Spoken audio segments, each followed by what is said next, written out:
just like the old days. I remember drowsily pulling up the SUV back onto the main road, the morning sun just barely coming over the trees. My head ached and I was feeling heavy as a rock. I was slamming a Red Bull Original to wake my brain cells up. Well, whatever I had left. And the metal can dropping back into the cup holder. Yep, the good old days. We decided just to crash in the car.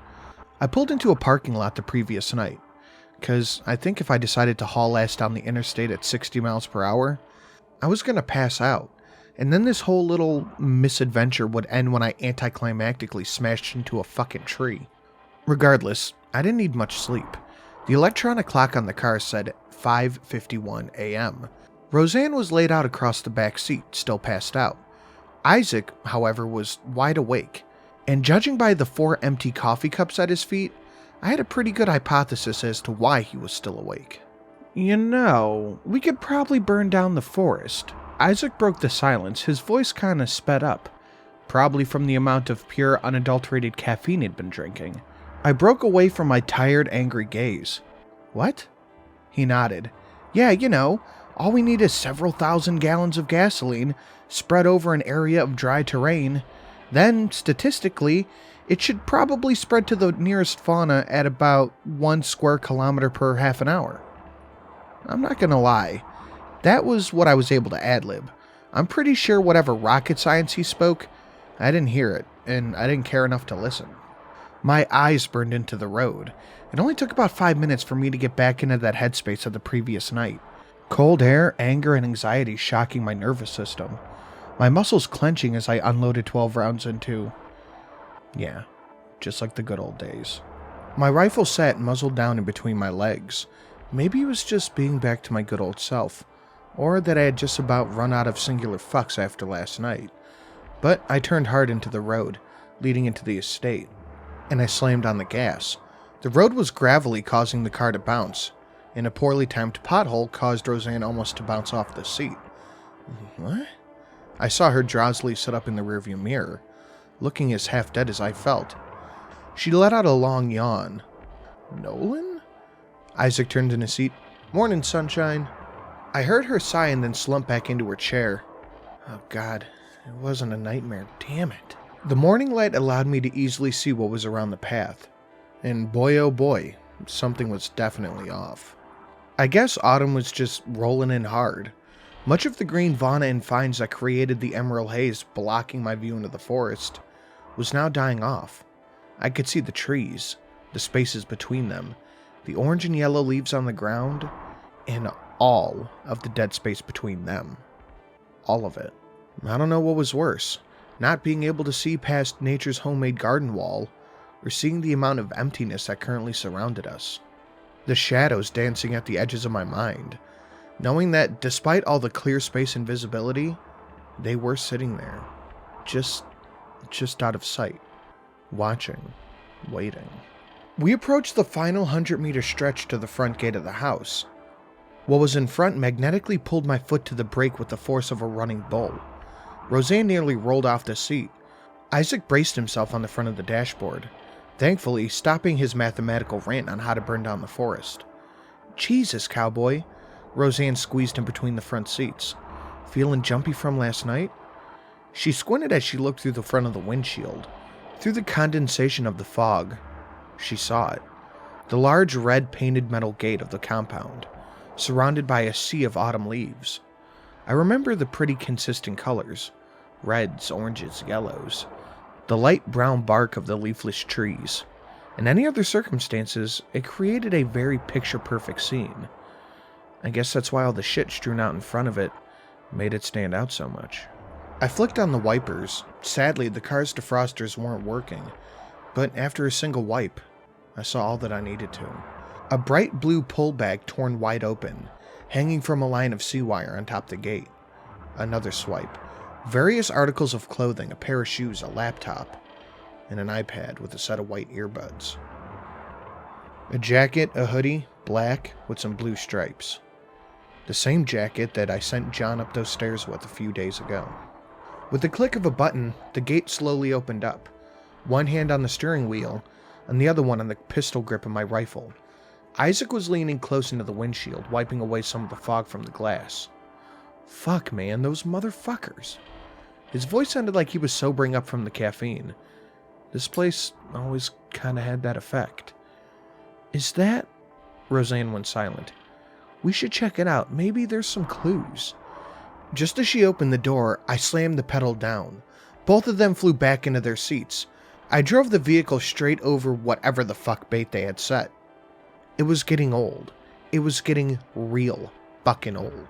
I pulled up right to the front of the house, turning left just before driving the vehicle onto the front steps. Parked, pulled the keys out, grabbed my rifle. The autumn air hitting my face as I stepped out. The gate was still open. I held my AR high at the ready, scanning the entranceway. They never did act on it. It was all mental. It was all a mindfuck. Fuck games. God damn it. Dwight, we should still look at it. What if there's some DNA or some evidence or... I remember just unclipping the gate remote from my belt and tossing it over my shoulder to her. You want to indulge yourself with those bastards? Fine. Isaac, keep watch just in case they try to kidnap her. I walked to the front doors. Before I even knew it, my key was out of my pocket and the door unlocked. Alright, but where will you be? I don't think I gave him a verbal answer. I just kind of shoved my way through the door. The house was quiet, dark. There was a chilly room temperature breeze in the air coming from one of the vents. Here I was, back on home turf. What was my first place? Then it hit me. Time to search for some fucking clues. Theodore's office was locked. The goddamn bastard was always paranoid. I should have expected that switch up months ago. Maybe I was too goddamn dumb. No, complacent. I could hear my team leader mocking me as I threw my shoulder into the double wooden door. I backed off, putting a hard foot right in the crack in the middle. I guess I wasn't losing my touch. The doors flew wide open. Cheap fucking Home Depot locks. I'm sure many of you could give me 1,000 ways to sterilize and strip that office for any information. A methodical white-gloved examination, starting from his numerous filing cabinets to his desk, then searching for compartments anywhere. And, well, I'll cut to the chase. I just started ripping open drawers. God fucking damn it. It was already sterilized. His varnished oak wood desk had a computer system on top. On each side it had 6 locked wooden drawers. After aggressively pulling them all from their rollers, nothing. Empty drawers. I even broke open the sides looking for files that may have been hidden. Nothing. Then the filing cabinet. Not a goddamn thing. Every letter from A to M, then M through Z. All letters, all numbers, cryptic categories, empty folders, and dust. The computer system was bricked. I unplugged it, replugged it, restarted it. Blue screen. Then it really was bricked when I tossed it into the filing cabinets. The office was a mess of toppled metal cabinets, broken drawers, smashed wood, and now circuit boards. That bastard really did cut and run. The tower's fans were still running, even though it was quite literally broken in half. The whiz of the small fan and the hum of the house vents. It was all white noise. I could hear him, laughing, cackling with his sick, twisted grin as he pointed a finger at me. I was the scapegoat. The security guard who abandoned his post, lost the kid, shot a man in a backyard, and nothing, not a goddamn thing to show for it. Fuck. I was really fucked. I looked over the room again. Gray metal filing cabinets, smashed drawers, everything. The desk which had every single compartment stripped and searched. A broken computer tower, the paperless drawers. The white dress at the doorway, the blinking CPU on the ground. My mind caught it.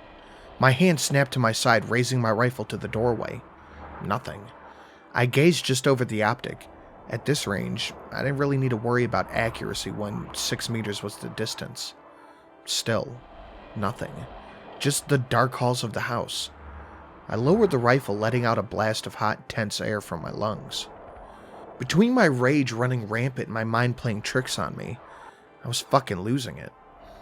Yo, so apparently Roseanne found some shit on the computer. Isaac walked into the room. He shoved his hands into his pockets, whistling. His Italian-made death cannon slung onto his back. Well, hell yeah. I mean, hell no, because I'm a guess we didn't get anything. But this is a hell of a setup from the night that we chewed his ass out after the storm. It had only been a few months, cryptically. I was standing right in front of the desk where I had been, drenched in rainwater and sweat, coughing up pieces of my lung after a multi-mile run. Isaac was just at the front door. Hey, what did your boss say? Shit. I never did tell them, either of them. It had been a pretty busy 20 hours since Roseanne first piled into our SUV. I'll explain downstairs, I said as I walked out. I remember the CPU of the computer popping underneath my boot. Take that, Theo. We were downstairs, my rifle, his shotgun, art plate carriers, Roseanne's bag, all piled into a messy lounge chair on the far side of the living room. Isaac put it as a gigantic pile of monster killing supplies. Our banter aside, I told him everything. The phone call, Theodore's tone, how we knew what we'd been doing halfway across the country. And of course, company backup, Isaac said slowly, the meaning of it sinking in. Oh boy, let me guess, a van full of armed goons that are going to drag us off never to be seen again. I slammed my third Red Bull of the morning. The caffeine hit me hard. Yeah. Right around this point, I stopped to update my entry of this draft. Then, I proceeded to get right into weapons cleaning. I don't know what it was about high caffeinated energy drinks heightening my OCD, but I had my AR disassembled, cleaned, and reassembled in about 3 minutes. I started to clean my Glock. Isaac was pacing back and forth, in and out of my peripheral vision. He was taking the news worse than I was. So, what, is he going to come here and kill us? I shook my head. I could feel the grim reality of the situation slowly leaking out around my drowsy stoicism. I'll admit, there are a lot of cards stacked in my favor, then and now. I reassembled my weapon, letting the handgun slide slam forward. Just me. What do you mean, just you? There was an offended tone. No, not really offended. More so shocked tone in Isaac's voice. Isaac, look. Theodore never mentioned you or Roseanne. This is my mess. I dragged you guys into this. I created this. If things go south, I want you two to cut and run, and I'll face Theodore and his corporate goons. Even as I crossed my arms, leaning up against the countertop like some kind of Billy Badass, I could tell Isaac didn't really buy it. Look, I'll admit it. A few months ago, I didn't trust Isaac, but his actions thus far have earned it from me, and his response really sold me on his character. No. Listen, Dwight. I agreed to literally pitch a tent in the office and stay here to help. And now that you've got ghouls at the gate, ghosts in the cellar, and the kid is missing? Dude, listen. Kids and people go missing all the time. But I know this one. I can't just run away knowing I could have saved him. Isaac stuck out his hand. If you get kidnapped, I get kidnapped. As simple as that. We are nearing the ending stretch of this road. I want to say that in my tired stupor, I said the hourglass is ticking. A bit overdramatic, but I meant it. I shook Isaac's hand, a silent nod between the two of us. If I was going in, at least it wasn't going to be alone. Hey, Dwight? Someone called from the other room. Roseanne. She sat cross-legged on the couch facing the table. She had gutted the laptop John had, and as I walked out, I saw familiar black gunk on all the motherboard circuits. What is that? She held up an emerald green computer chip, thankfully using gloves to touch whatever black satanic afterbirth was marinating on the edge of those things. You still got that bag of black stuff? I felt around. I remembered that it was in my jacket, in the good old control room. I'll be right back. I popped my key into the lock. I don't know if I mentioned this. I may have, but the walls in the room were made of raw pine. So when I walked in, it smelled like a damn air freshener. In one corner of the room, Isaac's tent was set up. I gotta admit it did have some charm. But I would still prefer he move into one of these 7 bedrooms of the goddamn house. In the far corner of the room, the wall of monitors connected to the computer was positioned against the outside wall. I walked over to the chair, digging through my pockets, and the bag felt strange. You know one of those things you made in middle school, the Newtonian compound or whatever it's called? Non-Newtonian fluid. That goo that constantly shifts from a liquid to a solid back to a liquid? It felt like that. It felt wet, but also dry and solid. Strangely, I let it rest in my hand, and I felt like it didn't need any interaction for me to do so, like it was just moving on its own. Thank God I double bagged it. I handed the bag off to Roseanne and pulled out my gear back into the security room. And like that, here I am, a couple of days later. Back in the same exact spot. Isaac is milling about in his tent. I think he's playing some game on his phone. And I started on my next update. This one. Strangely, the lights aren't flickering. I mean, I don't know if it's because there's a high amount of people here, but then again, the power turned off when there were 4 of us here. Me, Isaac, Theodore, and John. I haven't forgotten about him. But Roseanne was right. We're out of leads. Though she says she's going to get working to see if the goo can yield any results. Wherever he is, he probably can't read this. But if he somehow does, I want him to know. We're coming to get you, kid. I promise. Shit. Alright. Shit hit the fan. God fucking damn it. I passed out for a nap in my chair. Yeah, I know. But Dwight, you were supposed to be the guardian of the estate and you fell asleep. Well, the estate is currently under martial law, and it was broad daylight, so I didn't think I need to constantly be the security element around here. Anyway, I woke up when the microphone hooked up to the front gate hot-mic'd. It means a huge amount of feedback comes through, and it only happens when somebody is on the other end trying to talk. It awoke me from my slumber. I scrambled in my seat, nearly sliding and rolling out of the chair. I looked around. Isaac was still in his tent. I could tell by his muttering through the tent. I checked the monitors, Cam 5 living room. It showed Roseanne still sitting on the couch, tinkering with different items she found at the front gate. My mind was racing, my heart was beating off the backdrop of silence. The small hum of the heater in the room lulling me back down. That's when another burst of feedback came through the microphone. Caught my attention. I looked over at the microphone, a small stand-up unit, with the simple on-off switch. The key and the button hooked up to the system. I keyed it a few times, cutting off the static. I gazed around at the monitors. Nothing. The eerily empty brown horizon of the forest showed. Trees waving with wind, orange leaves on the ground. And yet, nobody was in front of it. Maybe somebody was hiding underneath of it? It's not unheard of. I had a few incidents with a house back in Kansas City where known burglars got in by that method. No, why would this satanic shit around here even need to hide? Regardless, I keyed it in and I spoke. Hello? Who's there? I hung the earpiece up around my neck. Smart choice because another hot mic came in. Listen, this is private property. My usual response got caught up in my throat. I know how this would go. You know what? Screw that. They want to get all fucky fuck? Fine. I was getting bored anyways. I keyed back in. Okay, I get it. You're fucking with me.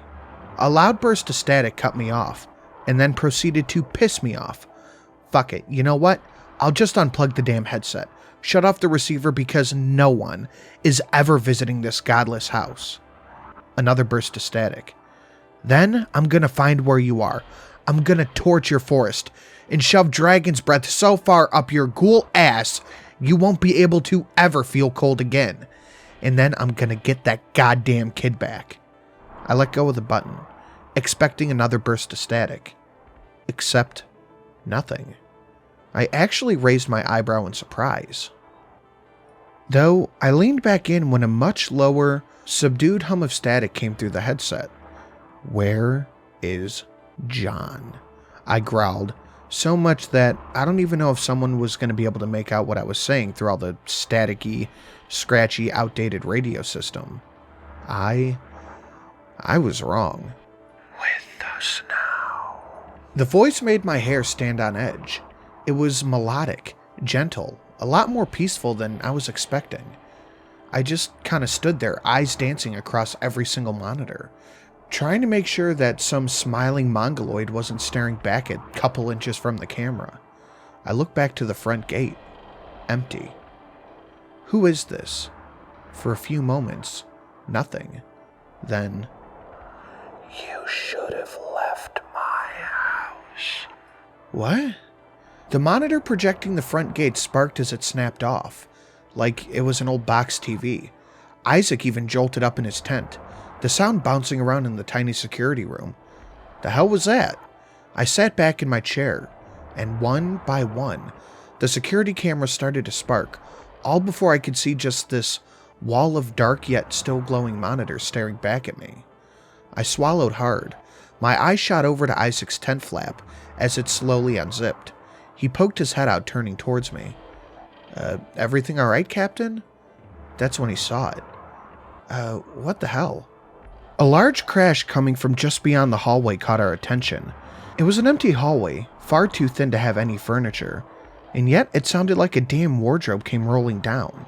I spun around in my chair, my hand pulled my Glock out of my holster. "Roseanne!" I shouted, the sound dulled by the thick wooden walls of the security room. A set of footsteps came from beyond the metal door with a few knocks. "Dwight?" She struggled with the door. Odd, because it was supposed to be unlocked. Isaac got up to open it, or at least tried to. "Jesus, Dwight, how am I supposed to open this thing?" Just then, a flicker of white caught my attention on the screens. Isaac looked back, yanking on the door, pressing one foot against the wall. "Hey, Dwight!" "It's supposed to be..."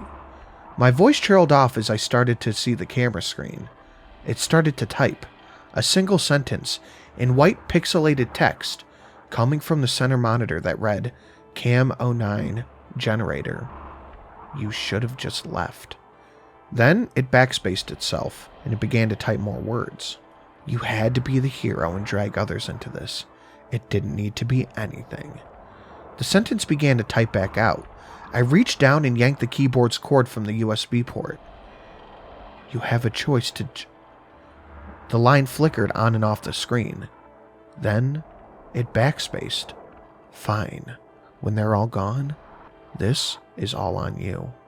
Another loud crash came from far down the hall, to the right side of the door. Roseanne began frantically knocking. "Dwight? Dwight?" I bolted over, kicking the lock underneath the doorknob and pulling it with my free hand. Isaac grabbed a shovel and began to try to pry it open. The sound of loud crashes worked their way down the hall toward the door. I slammed my fist on the cold metal. "Roseanne! Roseanne, get away from the door!" She just kept beating the door. "Roseanne, there's a gun under the TV, go get it!" The lights began to flicker. The long-ass shitty LED lights hanging around the security room began to swing and flicker. Isaac gave up trying to pry it open, and resorted to just trying to spear through the door. And then the lights went out when the crashing got to the door. All light, all sound, it all vanished. For a moment, I thought the world had ended. All the ambient light was gone, and I was left standing there, hot breath leaving my lips, looking around, hand on the cold door. Wait, cold door? The damn heater has been on the entire time we've been in here. Isaac turned on his phone light and I did the same. "Dwight, what the hell is going on?" I just shook my head, trying to go over what just happened. My choice. My fault. It's house. I tossed Isaac the keys to the tough box over in the corner of the room. We're going back to basics on this one. The Alamo plan is in effect. The building has been breached by a hostile force. I've only got 2 bars and it's been a pain to load anything, much less call anybody. Writing this down, because if we have been invaded, well, just let the record show that Isaac and I are gearing up to face them head on. It's not exactly the way I expected this to go. Maybe I expected hostility to arrive a few hours sooner. This is Dwight Nolan and Isaac, members of the premier Kazimoth Extermination Squad. We'll be back. Fubar. It's a term my old bitter squad leader told me about when we were pinned down on a thin road back in Kandahar. This is when I was just a private, barely my first chevron, crouched behind an armored vehicle as my team leader laid between us with a tourniquet strapped to his arm. Fucked up beyond all recognition, Nolan.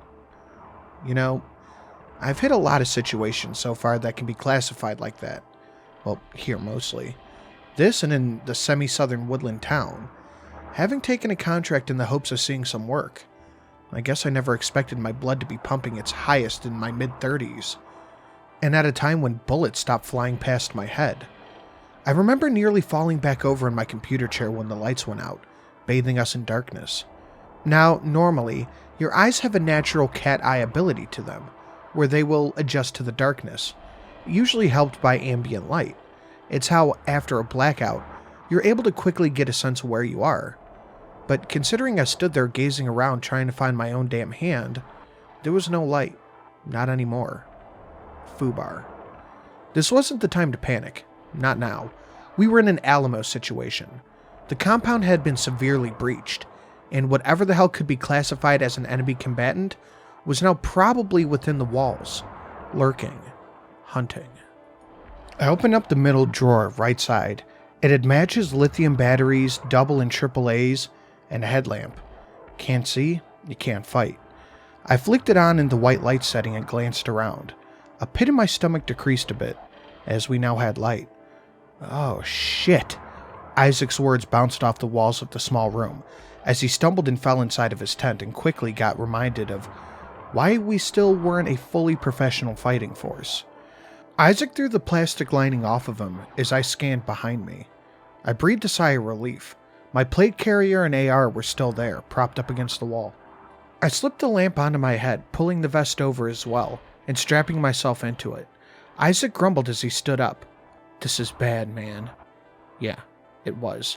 I felt around the backside of my jeans. I felt the small ring of kings that I kept S-clipped onto my back belt loop, pulling off the master key. "Isaac, open up that crate." I tossed him the key. I was referring to one of the tough boxes that was propped up by where his tent once stood.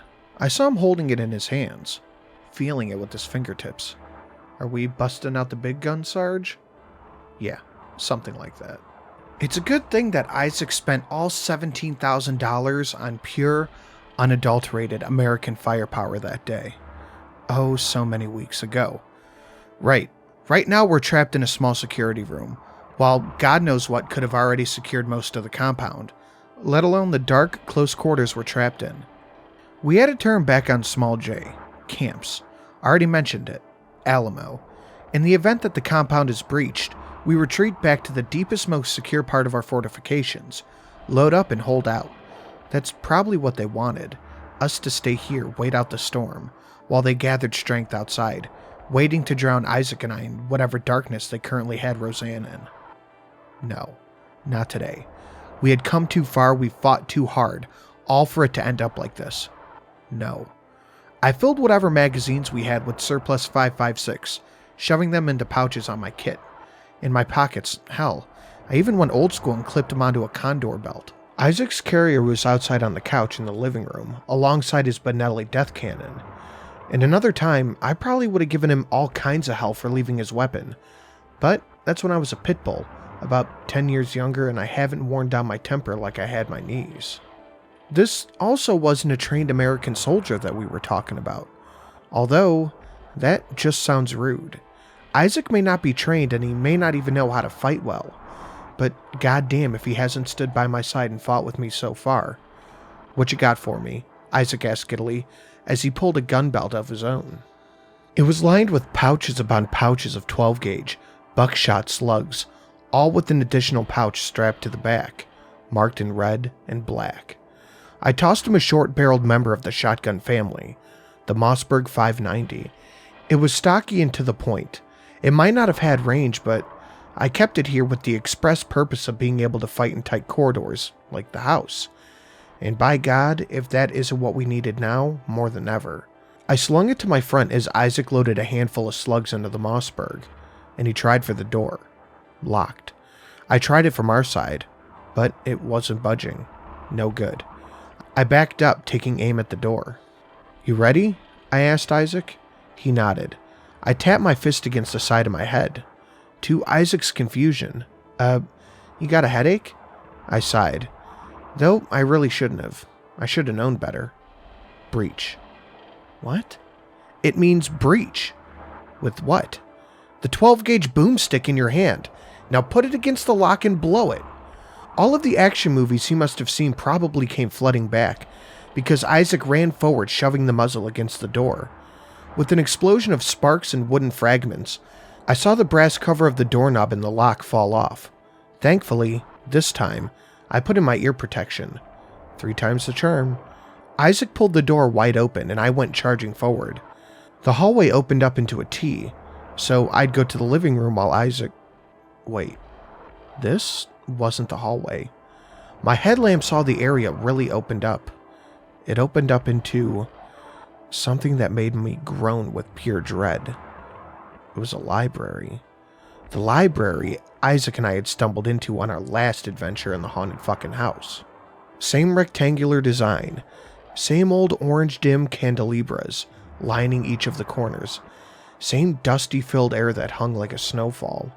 I dropped the muzzle and Isaac came rushing in behind me, shaking the carpet so wildly it telegraphed all of his footsteps. Alright, let's... Now, this again... Took the words right out of my mouth. I reached up and pulled the left muff out of my ear, allowing me to hear the natural sounds around us. Isaac and I were staring at each other alongside the library side, and I don't know whether it was the walls, the dust, or what it was, but all sounds seemed muffled. Like there was no ambient noise, just a pure void, where Isaac's own shuffling and breathing broke it. I don't think we solved our basement problem, Dwight. What, you think? Now the whole damn house is gone. My left hand shot back to the foregrip on my rifle. I scanned in front of me. Normally, with a proper team, I'd have this entire room cleared by now. But we weren't a proper team. It was just us, and we stood there, complacent, waiting. Like two fucking goats waiting to be cut down. What's the play? Isaac asked. He now backed up, pressing up against the back of my kit. What was the play? I thought about it. My cheek welded to the buttstock. No sounds, meaning we're alone. But were we? Did the ghosts and the creatures hunting us just create sound here? Was the sound around us just high blood pressure fucking with our eardrums? Was it at all detrimental in a combat situation? My mind rushed to all these mental fucking questions. No, yes, yes, no, but not unnatural. But then, that's when we heard it. From the aisle slightly to our right, just behind the bookcase. I could hear a heavy set of fast footsteps, cutting a trail from Isaac's end to mine. I didn't know what it was, who it was, or it could have even been Roseanne. But all I know is that it was coming to the opening near me. Fast. One flick down. Semi. With quick and calculated precision, I took aim for a spot on the bookcase I knew it was at. I slammed down on the trigger. All of the training I had acquired suddenly came flooding back. As I fired into the large bookcase, fast groups tearing up novels, dictionaries, and, well, whatever else was on the shelf. Isaac joined in, spinning around and fired off a slug that cut through the wooden divider, causing the entire shelf to sag in the middle. Then, silence. I peered over my holographic sight, peering into the now settling, falling, torn apart paper and wooden shards. Through my right ear, I could hear Isaac breathing heavily. A metallic clink told me that he had slam-fired all of his ammo, and the clicking afterwards told me that he was reloading. My left ear was ringing. I guess I had forgotten to put the muff back over that ear before I decided to light up the shelf like it was a tango at 3 o'clock.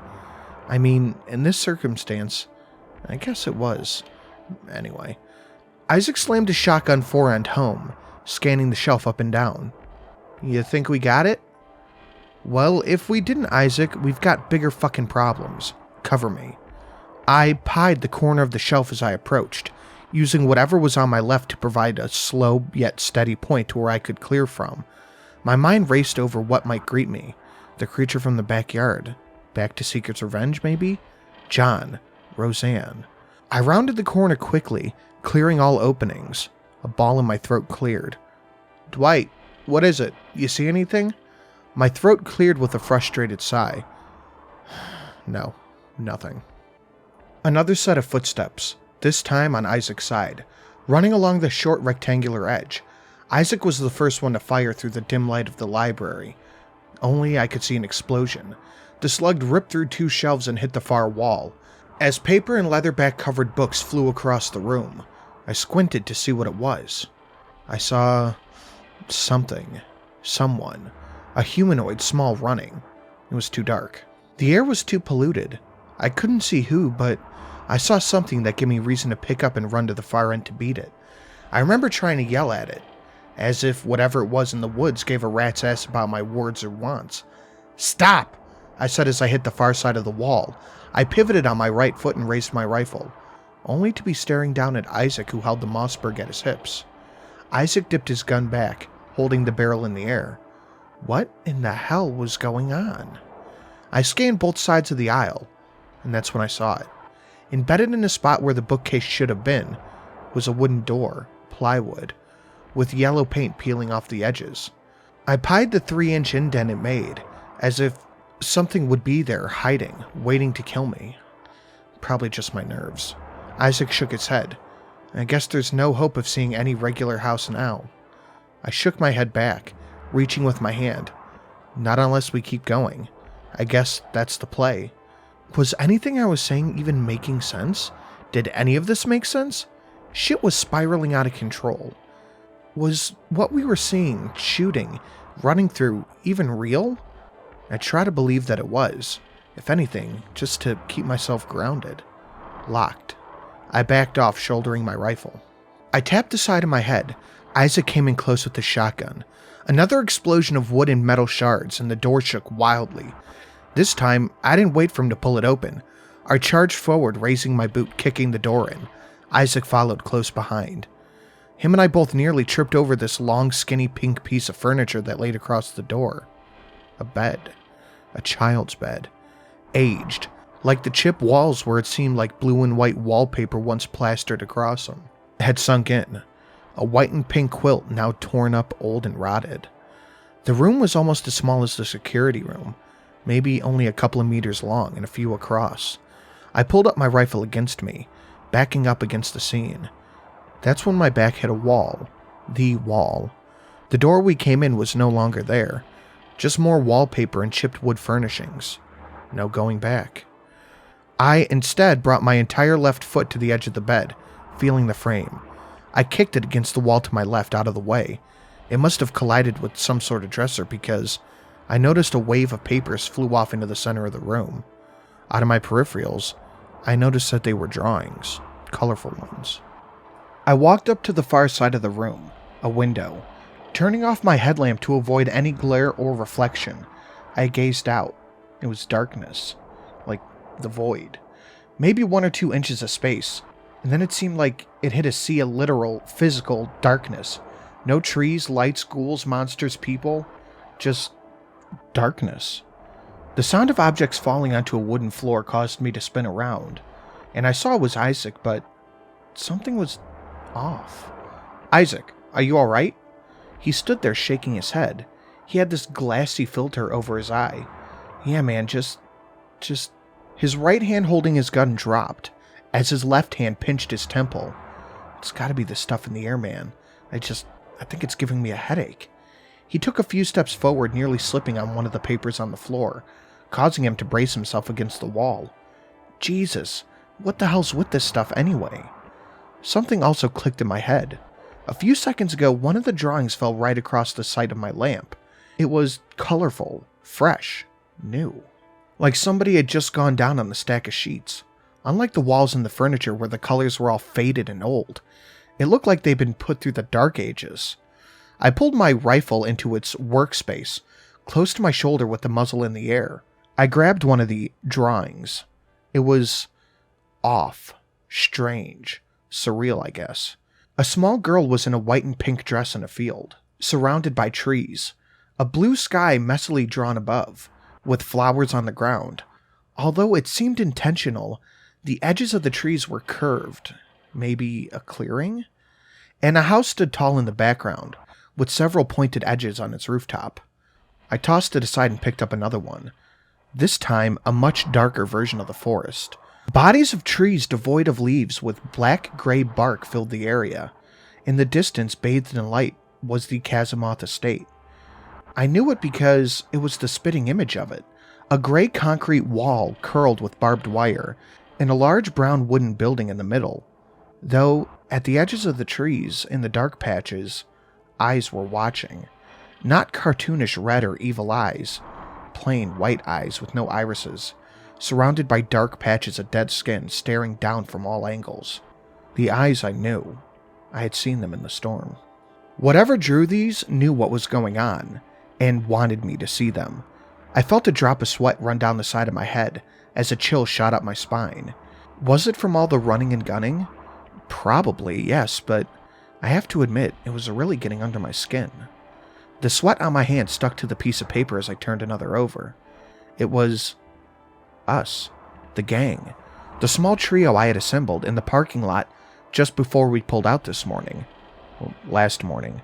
What day is it even? Forget about it. Roseanne sat aside while I leaned against the front bumper smoking a cigarette, and Isaac sat up against the rear bumper, head down. It was the exact portion of us, albeit drawn in crayon. Me, beard, black hair, leather jacket, jeans. Roseanne, purple beanie, white coat, green hardback journal. Isaac, trucker's flex cap, Hawaiian shirt, cargo pants, and... no. Some sort of dark strand coming out of his back. The black Crayola edged deep into the paper, intently, as it led back to the woods. I dropped the paper and stood up, flipping my headlamp on as I gazed at Isaac. His head hung low, his breathing was heavy, slight shivers in his shoulders as he leaned up against the shelf, his right hand barely hanging onto the pistol grip of his shotgun. Isaac? No response. Isaac! My voice shook a bit. My thumb plastered against the selector switch. I waited, praying what my gut told me was going on wasn't going on. Isaac, you better come clean right now. If this ain't just the headache or the flu. A series of heavy pants and coughs came from him. His head still hung low, obscuring his eyes. I took a step forward. Crack. A large impact at a window caused me to jump and spin around. Something had hit the window, from within whatever dark void. It caused a large break in the glass to form. I aimed my rifle at the window. Now, there were two threats. One external, one internal. God, please don't let the internal one be true. Another thud from the unseeable force caused the glass to crack, spiderwebbing the break even more. Isaac, we need to go. He instead just stood there, now shivering. Great. Just fucking great, Dwight. I gazed around. The door we had entered in was gone. The window was now becoming a breach point for something else. The back left corner, a door, that, for some reason, I didn't see in my initial sweep of the room, had appeared. A large toy box slid in front of it, with a chair propped up beside it, in some attempt to hide it. I let my rifle drop, slung it to my front. I grabbed the box and heaved it to the other side of the room. Crack. I tried the handle. Locked. God damn it. I raced over to Isaac, reaching for a shotgun, except his previously limp, sweaty fingers now clung onto the trigger well like it was a pot of fucking gold. He stood there, head down, sickly, but he wouldn't let go. I cursed under my breath. I reached for the drop holster on my leg. My Glock 19 wasn't preferable for a breaching tool. Crack.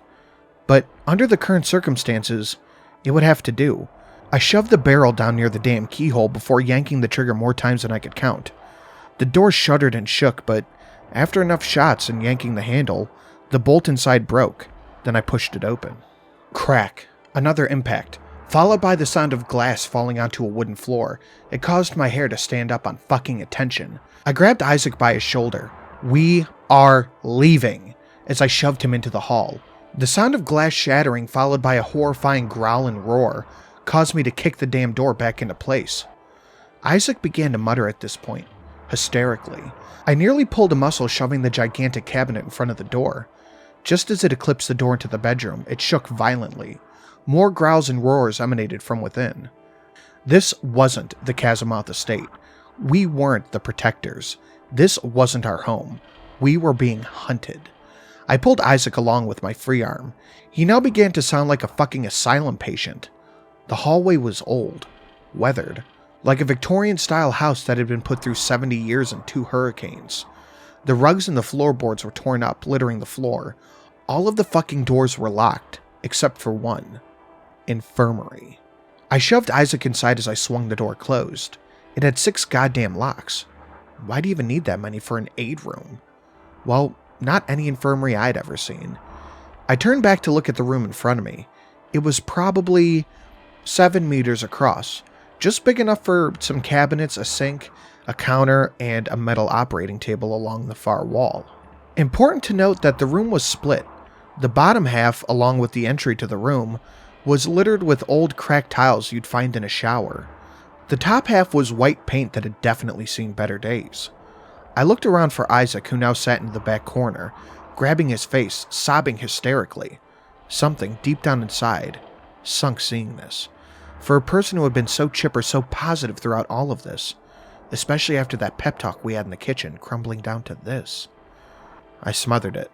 He'd be fine, if he was even fine to begin with. I went through my basic checks. All my mags and gear was still on me, the door was secure. The loud drumming sound of the bedroom down the hallway told me that something was still trying to get in. Isaac was a possible threat, and I don't know how much ammo I had wasted. I quickly loaded a fresh mag into my Glock and shoved it back into its holster. The one I had in my rifle was windowed and showed 11 rounds left. Yeah, I guess we were taking the suppressive part of suppressing fire very literally. I slapped a fresh mag into the rifle. I thought to myself, alright, green on ammo. Next. Dwight? Isaac mumbled. For the first time in what seemed like forever, he spoke. I gazed up, my right hand on the rifle grip as I looked him over. He sat, knees in his arms, eyes buried into his kneecaps, with his left arm extended, pointing at the operating table. Isaac? What's wrong? He said nothing, just his shaky finger pointing at the operating table. The booming sounds of whatever was trying to get into the hall continued. I glanced across. Its chrome finish was surprisingly intact and reflective, albeit several spots were showing age and rust. A black cushion up top, with straps for... I don't even want to think about it. And atop laid another piece of paper, drawing side up. I walked over, my boots squeaking and crunching on the tile floor as I approached the table. It was a picture of this room, at a different time, in a different place. Facing from the back wall outward, toward the door, a girl strapped to the operating table, crying with cuts and stitches all over her face. From the back corner of the room there was a figure. The way it was drawn, it looked like TV static, but not at the same time. Blurry, but I could make out that it was a man, and it just stood there in the far right corner, facing her. I ran my thumb across the corner of the paper, and I realized, though my light was bleeding through, there was a drawing on the other side. Me. I stood there facing the now empty room, the torn-up operating table, my rifle crudely drawn across my chest, headlamp illuminating the area around me in a triangle. I could see Isaac in the fetal position, like he was, in one of the corners, and that staticky, smeared but blurry man just peering over my shoulder. Then I realized the banging on the hallway had stopped. Before my synapses could even comprehend, the drawing was dropped, and my selector switch was on semi. I spun around to see her. Although this time, it wasn't out of the corner of my eye in the basement. She stood there, dressed now dirty, white, and torn, staring me down. A smile was pulled across her dried, cracked lips as she raised her hand to me, with white, beady eyes surrounded by black sunken rings. The last words I remember hearing as my headlamp flickered off. Gotcha.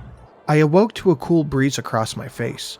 My head was pounding as I pulled a black beanie from in front of my eyes. Hey, Sodden Knowles. Sodden. I rubbed my eyes.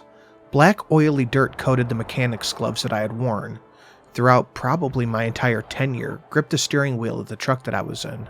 I looked out the windshield. We were inside the wire of a large camp. Why were we here? It all started to leak back from a long-forgotten memory. A near 500-mile patrol that had taken place over 2 days across the province. We were low on everything, from rounds to fuel to water to MREs. So we were bedded down in the motor pool of our halfway point compound for the night. But that was almost a decade ago. Why was I here? Sodden. My eyes shot to the outside of the door. A kid in gray digital camo gear, with a worn scarf wrapped around his neck, stood there. I remember this kid. 5'5", stocky, my Bravo team leader. He had a sick sense of humor and it made him a saw gunner. What is it, Davies? Sergeant Walker wanted to speak with you. He's over by the tower. Sergeant Walker, my old platoon sergeant. Alright, go get some sleep.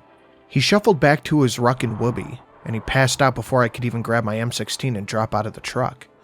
Around us, beige armored vehicles laid silent and still, and the entire area was coated in a thick layer of frost. Not unusual to Afghanistan. If I was right, this was the middle of winter. Sergeant Walker was up on a catwalk, positioned by a cylinder gun tower, on the northern side of the compound. The entire area was maybe 100 by 100 meters, tucked into an edge of a mountain. It made a great target for snipers and RPGs, which showed the size of Walker's brass balls, I guess, when he was just standing there, M16 slung to his front, staring into the distant mountains with a pair of binoculars. He barely gave me a word as I stomped up the metal stairs and stood alongside of him. "Sergeant?" "Nolan, good morning." He had a thick Georgian accent from the deep south. He was a tall man, built like a brick shithouse, the kind of man you needed to lead a group of soldiers into a war zone. A puff of hot air escaped my lips as I exhaled, gazing out over the dark horizon. "Playing chickens with the snipers again, Sergeant?" A small huff and chuckle, very rare from him. "We've been doing that for months now, Nolan. It catches us all." I looked at my watch. 0135, 22 December 2010. 7 months into my 4-month deployment. 3 months after... You wanted to see me? I watched as hot air seemed to spew from Sergeant Walker's Kevlar, like smoke coming from a dragon's nostrils. "We nearly got hit on the bend coming in. Is second squad alright?" I scratched the back of my neck between my helmet straps. "Yeah, I sent those guys to bed early. I did all the SI and vehicle checks myself." We stood there in silence for minutes, but it felt like hours, just staring out, watching the mountains. Walker sighed, shaking his head, and he looked back into the binos. "I'm sorry about Clancy." I raised an eyebrow. This wasn't something he usually talked about. Straight to the point, no dilly-dallying around the past or losses. "No rest for the wicked," as he said. "But we've been losing guys, and it's not our fault. Just dealt a bad hand, Nolan. First they won't give us the Rhino to protect ourselves at IEDs. Then it's bad intel leading us into fucking contact after contact." Walker shook his head. "But Clancy was on me. I should have done better scanning after we got hit. I know I usually don't talk like this, but that's been burning into my mind for months now." I buried my hands into my pockets. An act. Vilified in garrison. But out here, not so much. Like you said, Sergeant, just a bad hand. A bad hand. An entire platoon fed into a meat grinder for months on end, with the seeming intent on getting us all killed. Bad hand, yeah. But you gotta make do with what you got. Maybe when it's all over we can all move on, hopefully. But right now, you need to play your hand and wake up, Dwight. Dwight. He's never called me by my first name before. "What did you say, Sergeant?" Walker dropped his binoculars, his hazel eyes staring me down as he let them hang around his neck. "Dwight, wake up." The past faded away. I woke up face first on a metal floor, my head pounding. The area around me had a sorta orange glow.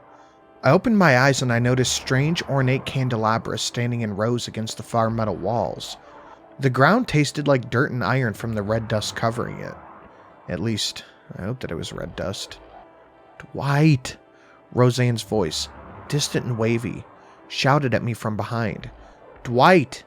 I drove my hand to the ground, pushing myself onto a knee. My rifle laid on the ground in front of me. My kit hung ragged and disheveled, as if something tried to pull it off. Roseanne stood there, with her. The girl with the sunken eyes, held onto by an iron grip, a grip so tight that Roseanne, a fully grown woman, much taller than her, struggled to get away from it. "Dwight!" Roseanne shouted, waving at me with her free hand. I gritted my teeth, raising my right hand as my left hand grasped my temple, trying to ease the pain. Roseanne waved her hand again and pointed behind her. "The effigy! Shoot it!" I blinked my eyes, trying to focus on whatever laid behind her. It was the operating table from before, but now at the back of a wide room, the size of a small gymnasium. Where were we? I didn't know, but I could see that it had an object of some sort on it, made of twigs, twine, and her own ripped, bloodied-up pink and white dress wrapped around it. I didn't ask Roseanne, but I wondered, still wonder, what kind of voodoo shit this is. Paganism, or something from the Middle East? Maybe witchcraft? I don't know. My soldier's calculus didn't ask, though. I just knew what I had to do. "Shoot it, Dwight!" Shoot. From somewhere deep down, I laughed, hearing how she needed my way of doing things. But laughing would have to wait. Right now, my hand shot right to my thigh and pulled out my Glock. I took aim. 3 shots aimed with precision at the operating table that was maybe 20 yards away. Barely got 10 meters and then they hit some sort of invisible field, crushing, as if they'd hit an Abrams tank head-on. Then they fell straight to the floor. The barrier now rippled like the surface of a lake, but even through the murky, wavy field, I could see her, laughing, smiling, gripping Roseanne's hand tight, knowing that we've been duped. I fired again. The slide of the 9mm shot back as a round shot out, crushing against the barrier. Rounds couldn't get through it, so what could? I gazed around looking for something, anything. That's when a set of footsteps came running up at me. It caused me to turn. It was Isaac. Up until now, I hadn't thought about where he'd been. But there he was, running full force at me, arms outstretched, eyes sunken, white and beady. His growl was inhuman and rabid as he rammed me, still on one knee. I barely knew what was happening. But he still managed to hit me. A man who had not only size, but probably weight and fighting skill on him, too. Right into the barrier. And God, did it fucking sting. It felt like touching the surface of a grill, but instead of only just the metal bars, it was an entire flat surface burning through my skin, my clothes, my hair, everything. I yelled out for the first time in a long time, just out of instinct. Isaac! Or whatever had taken hold of him, was now digging in his heels to shove me into the barrier. My mind raced, under siege by pain, anxiety, fear, anger, and adrenaline, all searching for an order, for a goal. My mind raced. 16 years of fighting, of combat, of being a soldier, then a soldier for hire, then a civil servant, all came to an end. Here? Overwhelmed by darkness? Failing to protect those I signed and swore to? Allowing the darkness to overtake an entire family and dragging friends down with me? I tried to search for my name. Dwight Nolan, former U.S. Army Staff Sergeant, 4 tours in the Middle East, having seen more of Afghanistan than my own home. No. I was not going to go down like this. Too many battles, too much fighting, all that not to succumb to this. Dwight, fight back. All that training, all the animalistic instincts to fight evils for the love of my country, and now fight the evils of fucking existence itself, came rushing to the surface. I roared, meeting Isaac's own rabid state of my own will not to fucking die. I grappled, scrambled, shoving his arms from my shoulders, slamming my goddamn head into his, forcing him back. I reached for my Glock. It wasn't there. It was on the floor. A quick dive, 2 shots right to his... No. I stopped myself. Isaac was my goddamn friend. He's been with me through this entire ordeal. I wasn't gonna backstab him and leave him to this, no matter how fucked up this was getting. No time for sentiment as Isaac came lunging in again. If he was gonna go high, fine. I ducked down and grabbed Isaac by the waist, picking him up in Matt Hughes style, running and slamming him into the ground. Forcing him onto his back, I gazed into his eyes, wide and full of rage, a rabid frenzy. His mouth foamed, black ooze leaked out from underneath his makeshift eye patch. I'll kill you, Isaac roared as he clawed at my face, his fingers digging into the scar on my right cheek. Anger rose to the surface as my fists balled up, slamming right into his nose. His head bounced off the floor, but whatever possessed him obviously didn't give 2 single fucks about consciousness. He just sat right up again. Our scrap continued as Isaac forced both of us back onto our feet, now trying to bite down on my shoulder. I shoved him off, kicking out one of his legs, and seeing that we were nearing one of the walls, I ran in, this time tackling Isaac into the steel surface.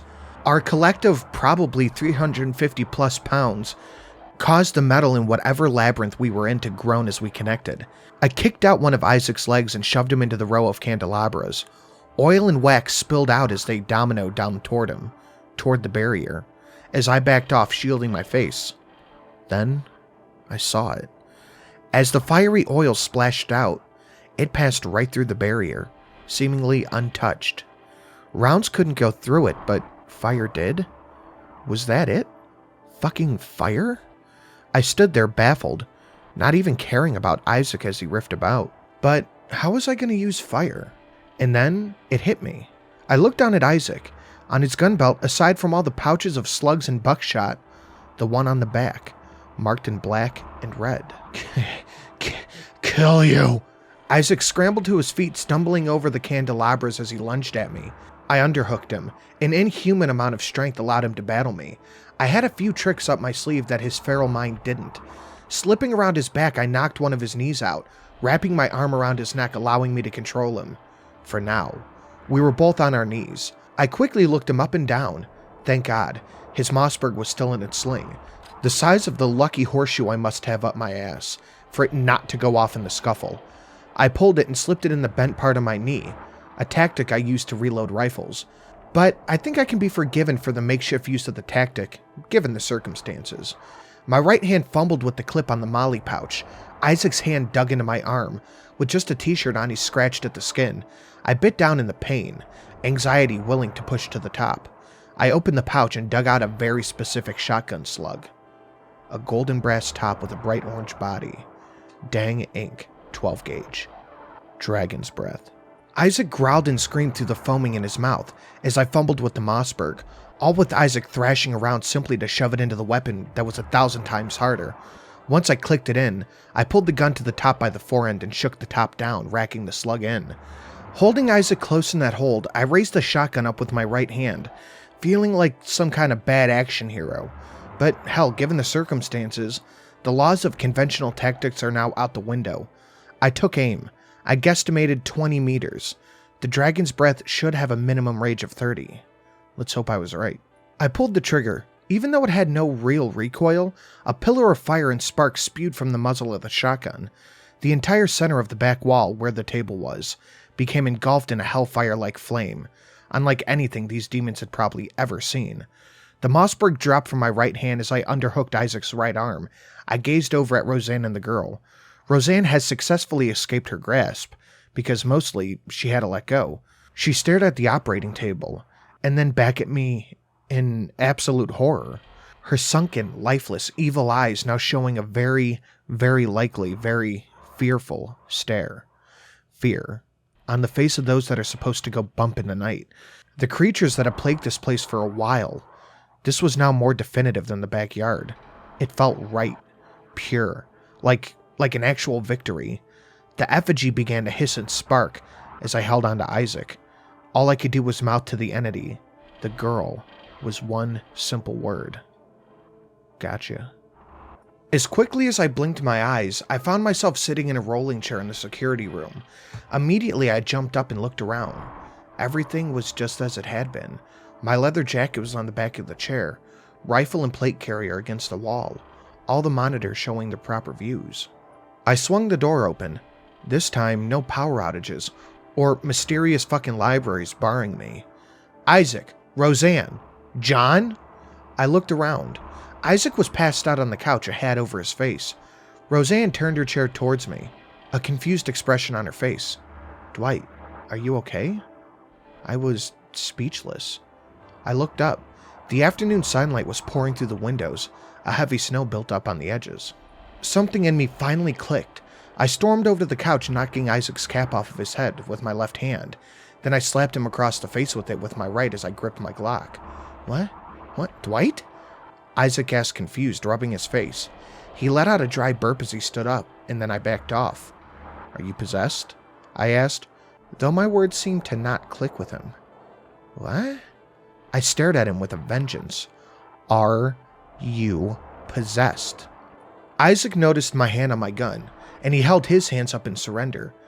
Jesus, man, I know I might have my demons, alcoholism and shit, but they ain't gonna kill you. Although some liquid courage might ease your nerves. A hand on my shoulder caused me to jump, backing up against the stairwell banister. Roseanne. She held her hands up. Dwight, listen, it's over. However, I am sad to say that it's not. We regrouped, reassessed, and went over what the hell happened. About 23 hours have passed. While Roseanne and I know what happened, Isaac barely does. No burn marks on my back and none on Isaac. John, however, he's still gone. I searched every goddamn nook and cranny, but the kid was fucking gone. However, Roseanne says she might have a solution. After spending time with that thing, wherever we were in those short 23 hours, she's gone outside. She said she needs to be in tune with the earth. I guess that explains the fucking conservatory of plants in her house. We've been gone for a few days, so I hope she's fed and watered them in advance. Isaac said he doesn't know what happened, but I'm not going to be so quick to let him off the hook. Whether internal or not, I don't know the full extent of what happened either. I've barely had an hour or so to process everything, from the weird-ass rooms to the things to the dream. Barely enough time to really get a grasp. It doesn't look like I'm going to get any time soon either. A van just pulled up to the gate, and a very familiar stocky European man waddled out and up to the intercom. Hello. Is this the Kazimov estate? We've got order for you. You order small armory. Come, let us in. I've got to go. Sort out however much Gulf War Lend-Lease shit Isaac purchased from these guys. Afterwards, we need to regroup with Roseanne and decide what to do next. John is still missing. He's out there with whatever the source of all of this is. It's time to end this. This is Dwight Nolan, signing off. We will be back.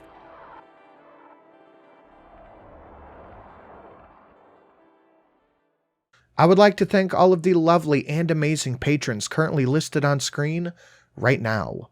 Dan R, Chaos X, JY Pyromancer, Hayden MH, Ethan A, yes I do this every time, Daniel H, Maximilian Charles P, Go Cute Puppy LLC, Young Sykes, and Dark Side of the Bear. Guys, thank you all so much. I know content has been a little sporadic, but with everything going on, the kids being sent home from school, the schools now being shut down, I'm gonna do the best I can. So I want to thank you for being patient with me, and then ask for your continued patience. I promise I will continue to create as much content as I possibly can. Thank you.